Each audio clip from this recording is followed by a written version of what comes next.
Third group of protist is actually fungus like protist या fungi like protist. fungus singular के लिए लफ्ज इस्तेमाल किया जाता है, fungi प्लूरल है। अगर हम फंगस लाइक प्रोटिस्ट में सिमिलैरिटीज और डिफरेंसेस को डिस्कस करें, what are the similarities of fungus with fungus like protist, तो पहली है बोथ आर नॉट फोटोसिंथेटिक, मतलब हेटेरोट्रॉफिक होते हैं, और दूसरे नंबर पे both have thread like hyphae, यानी कि बॉडी स्ट्रक्चर और फोटोसिंथेसिस जो है वो फोटोसिंथेसिस ना होने की वजह से, बॉडी स्ट्रक्चर सेम होने की वजह से इनको हम फंगस लाइक प्रोटिस्ट को सिमिलर कंसीडर करते हैं या फंजाई लाइक प्रोटिस्ट कहते हैं। डिफरेंसेस क्या है जिस वजह से फंजाई से इनको अलग किया गया है? तो जो प्रोटिस्ट हैं दे हैव सेंट्रियोल, जिनसे जो है स्पिंडल फाइबर्स बनते हैं, और फंजाई लाइक प्रोटिस्ट में ये मौजूद होते हैं, लेकिन जो फंजाई हैं उनमें सेंट्रियोल नहीं होते। इनके अंदर हम जानते हैं न्यूक्लियर माइटोसिस का प्रोसेस हो रहा होता है, और प्रोटिस्ट जो फंजाई लाइक प्रोटिस्ट है उसमें सेलुलोजिक सेल वॉल होती है, जबकि फंजाई के अंदर काइटिनस सेल वॉल, मतलब मेन कंपोनेंट काइटिन होता है इन केस ऑफ फंजाई। जो दो मेजर ग्रुप्स हैं फंजाई लाइक प्रोटिस्ट में, first one is the slime mould and second is the water mould. Slime mould को दूसरा नाम दिया जाता है दैट इज कॉल्ड एज माइक्सोमाइकोटा, माइक्सोमाइकोटा, जबकि वाटर मोल्ड जो है उसके लिए वर्ड इस्तेमाल किया जाता है ओमाइकोटा। जो स्लाइम मोल्ड है इसकी जो फीडिंग स्टेज है, फीडिंग स्टेज, उसको नाम दिया जाता है प्लाज्मोडियम, जो कि तकरीबन 30 सेंटीमीटर टू 1 फीट तक इसकी लेंथ हो सकती है। हैबिटेट जो है इसका डैम्प प्लेसेस, इसके साथ साथ डिकेइंग लिटर,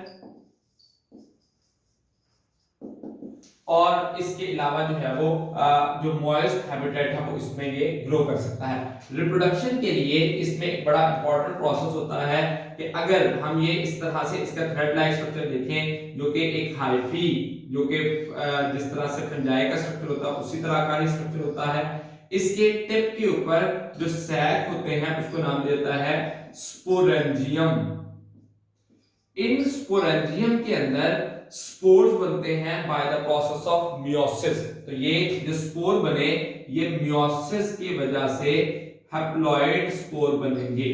तो हैप्लॉइड स्पोर, यहां से ये स्पोर जो है वो डिस्पर्स होंगे। अनफेवरेबल कंडीशन अगर होगी तो ये जर्मिनेट नहीं करते, डोंट जर्मिनेट। जैसे ही कंडीशन इनको फेवरेबल मिलती है तो ये जो स्पोर्स हैं, स्पोर क्योंकि अब हैप्लॉइड थे, फेवरेबल कंडीशन मिलेगी तो ये क्या कर जाएंगे, जर्मिनेट करेंगे, जर्मिनेशन। जैसे ही जर्मिनेशन होगी तो ये स्पोर्स जो हैं वो बायफ्लैजिलेटेड हो जाएंगे, और इनको नाम क्या दिया जाएगा, स्वॉर्म सेल्स। अब ये जो सेल्स हैं ये अब फ्यूज करेंगे, फर्टिलाइजेशन होगी। अब फर्टिलाइजेशन होगी तो क्या बन जाएगा, जाइगोट।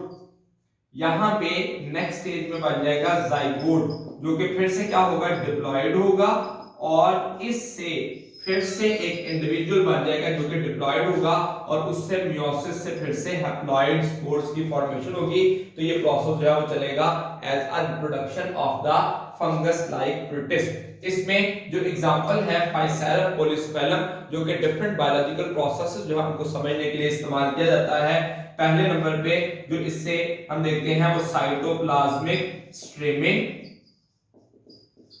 और इसके अलावा इसको इस्तेमाल किया जाता है, जो दूसरा स्टेप है साइटोस्केलेटन का जो स्ट्रक्चर है उसको ऑब्जर्व करने के लिए भी इसको जो है वो पढ़ा जाता है। तो फाइसेरम पॉलीस्पेलम जो है वो एग्जांपल है स्लाइम मोल्ड की। जब हम वाटर मोल्ड की बात करते हैं तो ये most ancient group of the fungi like protist है। सेलुलोजिक सेल वॉल होती है और एसेप्टेट हाइफी, इसी को हम सिनोसिटिक हाइफी भी कहते हैं या मल्टी न्यूक्लिएटेड भी कहा जाता है, यानी कि एक हाइफी है उसके अंदर मैनी न्यूक्लियस हैं लेकिन क्रॉस वॉल्स नहीं है, इसको हम कहते हैं नो क्रॉस वॉल्स। तो जिसमें क्रॉस वॉल्स ना बने वो एसेप्टेट हाइफी कहलाता है, जिसमें example phytophthora infestans, notorious in human history, notorious in human history 1970s में इस फाइटोप्थरा इन्फेस्टेंस की वजह से लेट ब्लाइट पोटैटो या दूसरे नंबर पे कहा जाता है आयरिश पोटैटो डिजीज जो है वो काज हुई। आयरलैंड में पोटैटो जो है उसकी फसल को एक मेजर क्रॉप कंसीडर किया जाता है, जैसे पाकिस्तान में हम गंदम जो है वो समझते हैं, तो लेट ब्लाइट पोटैटो उसमें हुई। अब उसमें क्या हुआ, अगर इसको मैं डायग्रामेटिक एक्सप्लेनेशन दूं तो एपिडर्मिस ये पार्ट है फॉर एग्जांपल लोअर एपिडर्मिस का, तो इसके ऊपर साइड पर कुछ जो सेल्स मौजूद हैं मेसोफिल के। अब क्या हुआ कि जो एक ये फाइटोप्थरा इन्फेस्टेंस की हाइफी है वो इसमें इस पोजीशन से फॉर एग्जांपल ये एक जो स्ट्रक्चर था वो उसकी यहां से फॉर्मेशन हुई और ये इसमें एंटर हो गया। अब एंटर होने के बाद ये फर्दर जाके तो सेल्स के अंदर पेनिट्रेट कर जाता है, जो मेसोफिल सेल्स हैं उनके अंदर इसकी पेनिट्रेशन हो गई और उससे वो फूड अब्सॉर्ब करना शुरू हो गया। इसके लोअर साइड पर यहाँ पे स्पोरेंजिया मौजूद थे जिसपे स्पोर्स मौजूद थे, स्पोरेंजियोफोर थे। अब इस के अंदर जैसे ये जो है वो ट्रांसफर हो गया है तो ये एंडोमाइकोराइजा के तौर पर, जैसे हम फंजाई और वास्कुलर प्लांट्स की जो है वो एसोसिएशन देखते हैं, उस तरह के पेरेंट्स ने कर दी और जो मेसोफिल्स हैं उसमें से फूड को अब्सॉर्ब करना शुरू कर देता है। अब होता क्या है, पोटैटो जो है वो ज़ेरे जमीन फसल है, आलू जो है वो पानी मिट्टी के अंदर होता है, हम ऊपर से उसको नहीं देख पा रहे होते। अब इसमें इस फंजाई का हमला हो गया या फंजाई लाइक प्रोटिस्ट का हमला हो गया और उसकी वजह से इसकी जो पोटैटो हैं जब जमीन से निकाले गए फसल तैयार होने के बाद वो सुखड़े हुए थे या उसको इस्तेमाल करने के काबिल नहीं थे, खाने के काबिल नहीं थे, जिस वजह से उसको नाम दिया गया लेट ब्लाइट पोटैटो। इसकी वजह से तकरीबन आयरलैंड में जो है वो 2.5 लाख से लेके 1 मिलियन पर्सन तक जो है वो स्टार्व टू डेथ, यानी कि भूख की वजह से या कहत की वजह से उनकी डेथ हो गई और एक प्रॉम्प्टेड मैस माइग्रेशन हुई यूएस की तरफ। तो उस वक्त में ये 19th सेंचुरी में इसकी वजह से बहुत ज्यादा हद तक नुकसान मिला, जिस वजह से इसको नोटोरियस इन ह्यूमन हिस्ट्री से जो है वो जाना जाता है। ये भी एक शॉर्ट क्वेश्चन के तौर पर पूछा जाता है। तो इस कंप्लीट चैप्टर में अगर मैं समराइज करूं तो हमने जो प्रोटिस्ट हैं उनकी बात की, जिसमें 3 मेजर ग्रुप या 4 मेजर ग्रुप जो हैं।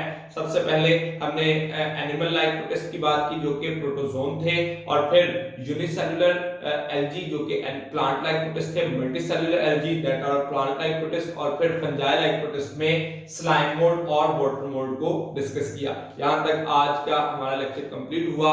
अपना ख्याल रखिएगा। अल्लाह हाफिज।